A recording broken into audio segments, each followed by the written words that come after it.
whether or not we are going to continue a dystopian, dualistic form of thinking and choice, or we're going to abandon it into a unified way of understanding Earth and humanity. If we do not make that decision, the future for us has already been written by us.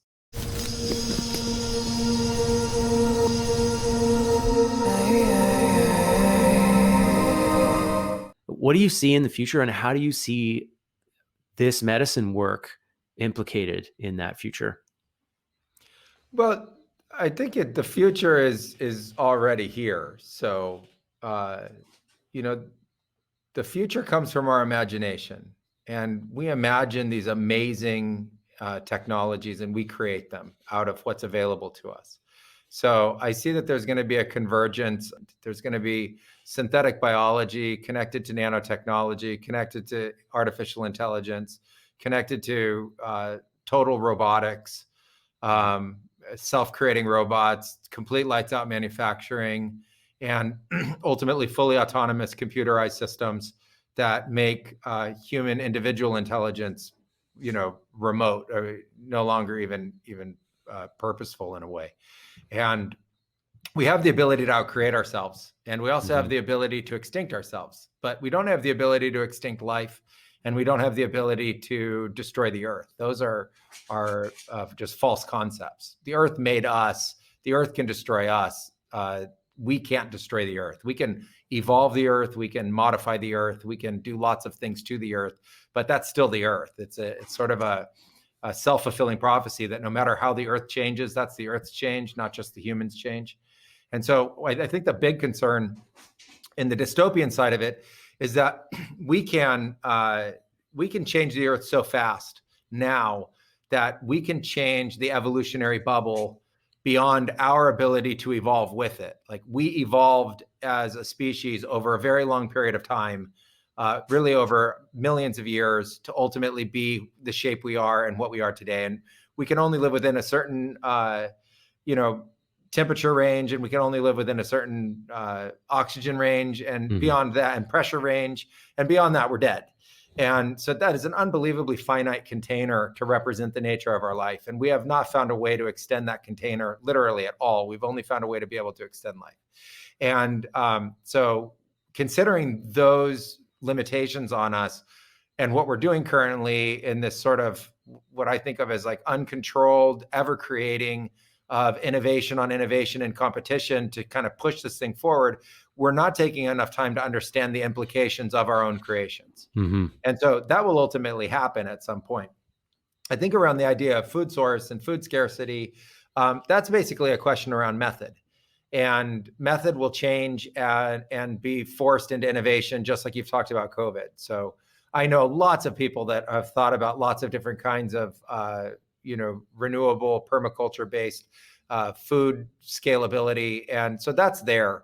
It's just not there yet. And, fossil fuels are still unbelievably important, but fossil fuel companies also know that other kinds of energy is unbelievably important. And they've moved into other kinds of energy as much as they're still involved in fossil fuels. It's like the idea of just being one thing and then not evolving, I don't really think is that truthful. I think really the companies want to continue to succeed in every way that they possibly can. And some will and some won't in this like ever competition of battle that's taking place, which is in its own kind of war. Humans are going to come to a place where they have to make a decision.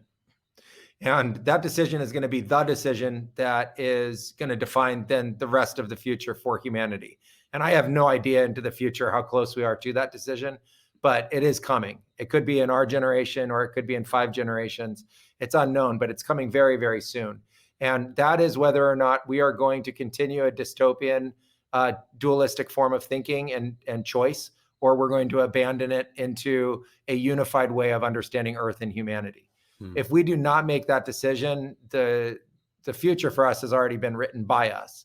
It's that this ever battle that's going on will ultimately escalate in ways that will be outside of our control, and it will become the Earth doing it to us, not us doing it to the Earth anymore. And so, if you put all of those technologies that we talked about together into one massive technology, that's not human controllable anymore. So, well, then what is it? It's Earth. It was human spawned. It's Earth spawned. Now it's the Earth doing it. And I think that's what people don't understand. So as soon as coding languages can code faster than coders can code, computer systems will code themselves and create themselves faster than humans can object. Mm-hmm. Yeah. And as soon as factories can build computers and larger computers faster and can computerize the rockets that send the satellites, et cetera, et cetera, et cetera, just building on that kind of concept of just like ever industry of itself. And it's designed to want to do that through this very finite language of duality of, this voltage versus that voltage, which is just really an unbelievably binary way of and dualistic way of understanding the future. It will do that. And we will, for a period of time, champion ourselves as, the great intelligent creators of the planet. And then we will all of a sudden realize where that thing is out of control. And that's been talked about in lots of different kinds of ways. And so, we will have a decision to make as a collective group. And I think that that's ultimately the purpose of democracy.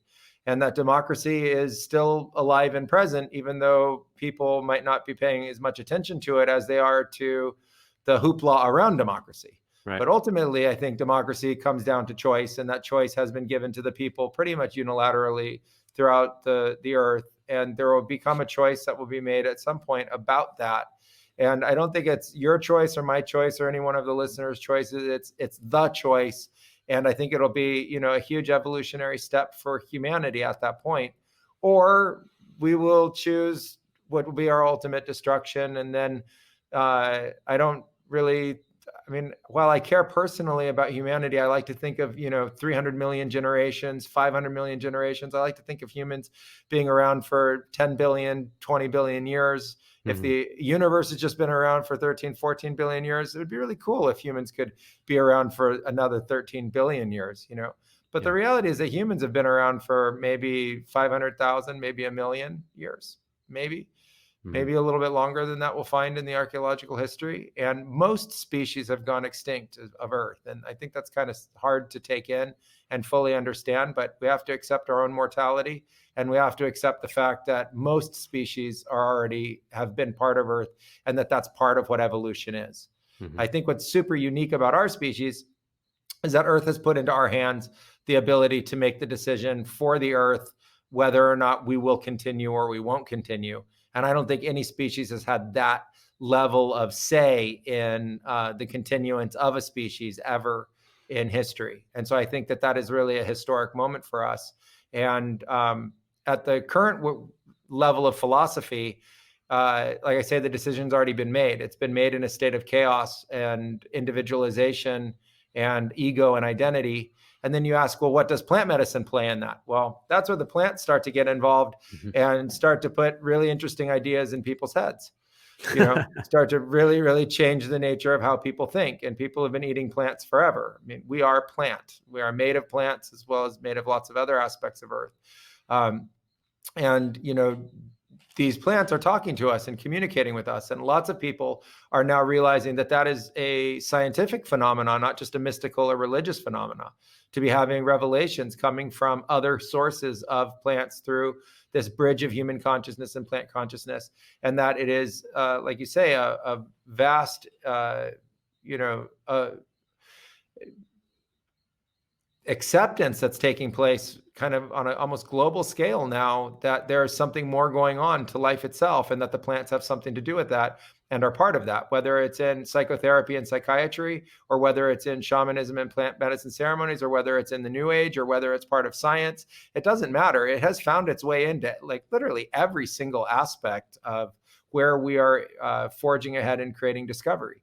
And so we as humans have brought plants into that space. The plants have started to communicate with us, and they're sharing with us new and interesting, innovative ideas about how to address and deal with what could ultimately be a cataclysmic failure in our own philosophy. Mm-hmm. The plants have a way to be able to change people's philosophy, which is vastly fascinating to me. Yeah. That somebody can think something and then change. So I think that's where we have this opportunity.